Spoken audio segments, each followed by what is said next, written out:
नमस्कार दोस्तों, स्वागत है आपका फिर से एक नए वीडियो में। दोस्तों, आज की इस वीडियो में आपने डिमांड की थी कि हमें एक चाइल्ड डेवलपमेंट की सबसे सटीक आंसर की तुरंत दे दीजिए सर। तो चलिए आज की सटीक आंसर शीट को शुरू करते हैं। पहला क्वेश्चन जो यूपी टेट में आया हुआ था वो था, मूल प्रवृत्तियों को 14 प्रकार से किसने वर्गीकृत किया है। तो इसका राइट आंसर हो जाएगा मैकडूगल।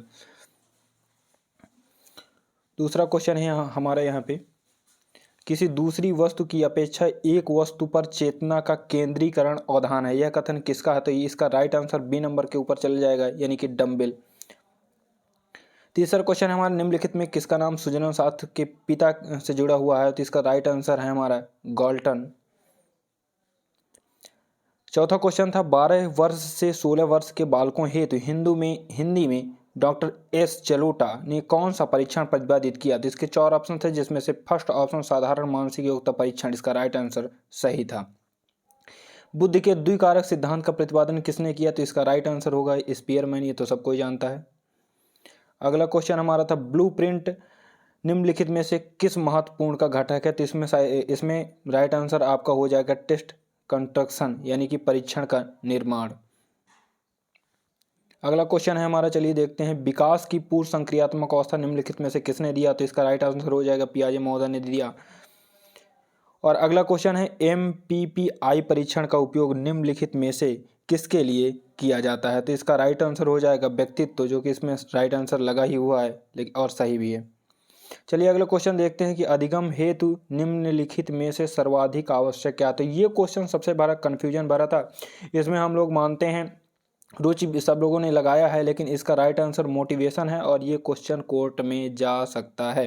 तो इसका भी आप देख सकते हैं, लेकिन इसका राइट आंसर हमारी तरफ से मोटिवेशन ही होगा। चलिए अगला क्वेश्चन देखते हैं, शैशवावस्था का समय क्या था। 10वें क्वेश्चन में आया हुआ था, जन्म से 2 वर्ष। ये तो एकदम सिंपल क्वेश्चन पूछ लिया था। और अगला क्वेश्चन था, कोहलर निम्नलिखित में से किससे संबंधित है। तो इसका राइट आंसर हो जाएगा अधिगम के सिद्धांत। हाँ, अधिगम के सिद्धांत राइट आंसर इसका हो जाएगा, क्योंकि सूझ का सिद्धांत कोहलर ने दिया था और अधिगम का सिद्धांत था सूझ का सिद्धांत। मैकडूगल के अनुसार मूल प्रवृत्तियों की संख्या कितनी होती है। तो 14 मूल प्रवृत्तियां होती हैं, सबको जानता है। चलिए अगला क्वेश्चन देखते हैं। 13 क्वेश्चन में था, मानसिक उद्दीलन प्रतिमान का प्रयोग निम्नलिखित में से किसके शिक्षण हेतु किया जाता है। तो समस्या समाधान, इसका राइट आंसर सही है। निम्नलिखित में किसके प्रयोग में कुत्ता एक विषयी था। तो इसका राइट आंसर आपका पावलोव हो जाएगा। चलिए अगला क्वेश्चन देखते हैं, मौलिकता, नामनीयता और तथा प्रवाह में निम्नलिखित में से किसके घटक हैं। तो इसका राइट आंसर को क्या हो जाएगा, सृजनात्मकता, बुद्धि और प्रेरणा। इसका राइट आंसर हो जाएगा सृजनात्मकता। चलिए अगला क्वेश्चन देते हैं, कोहलर अपने प्रयोग से यह सिद्ध करना चाहते थे कि अधिगम एक स्वतंत्र क्रिया है, एक परिस्थिति प्रत्यक्षीकरण है, मानव का प्रयोजन है। सही, इसका राइट आंसर हो जाएगा 2 नंबर के ऊपर चल जाएगा। किसने पंचपदी प्रणाली दी। तो हर्बर्ट ने पंचपदी प्रणाली दी, ये आप सभी लोग जानते हैं। निम्नलिखित में से ग्रंथियों के आधार पर व्यक्तित्व के विभिन्न प्रकारों में चर्चा किसने की। तो इसमें सभी लोग, कुछ लोग क्रिस्मर लगा के आए हैं, कुछ लोग कैनन लगा के आए हैं। तो इसका राइट आंसर जो अभी जाता है वो कैनन के हिसाब से जाता है, लेकिन आप इसको बाद, राइट आंसर वैसे कैनन सही है, लेकिन कुछ लोग क्रिस्मर कह रहे हैं। तो देखते हैं आंसर शीट में क्या मानता है, क्योंकि कई बार स्टार ये क्वेश्चन रहा है रिपीटेड में।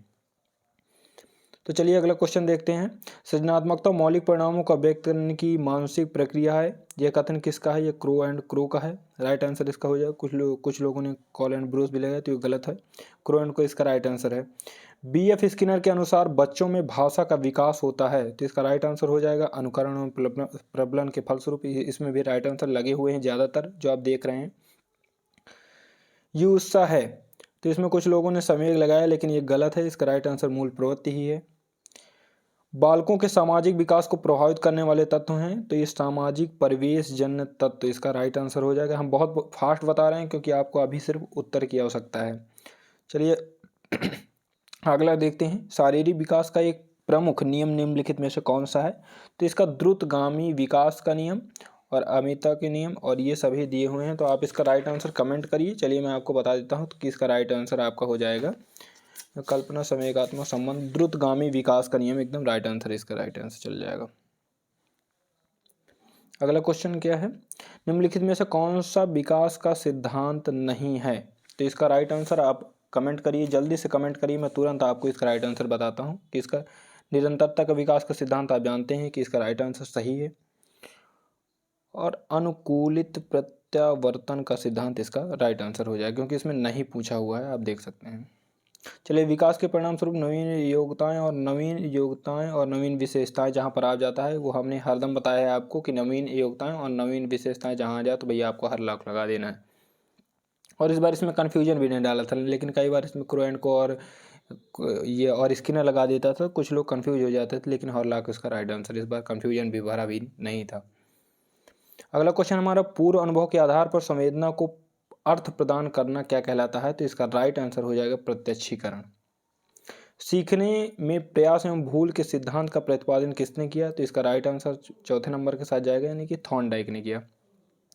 औसत बुद्धि वाले बालकों का बुद्धि लब्धि स्तर कितना होगा? तो हमने हमेशा बनाया है कि 90 से 110, यानी कि 90 से 109 इसका राइट आंसर हो जाएगा।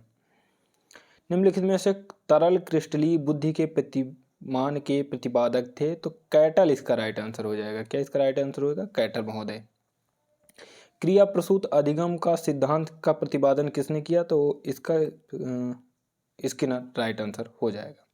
तो कैसा लगा आज की आंसर की कमेंट में जरूर बताइएगा, और आपके कितने आंसर सही हो रहे हैं ये हमें कमेंट लिखकर जरूर बताइएगा। मिलते हैं फिर से अगली वीडियो में।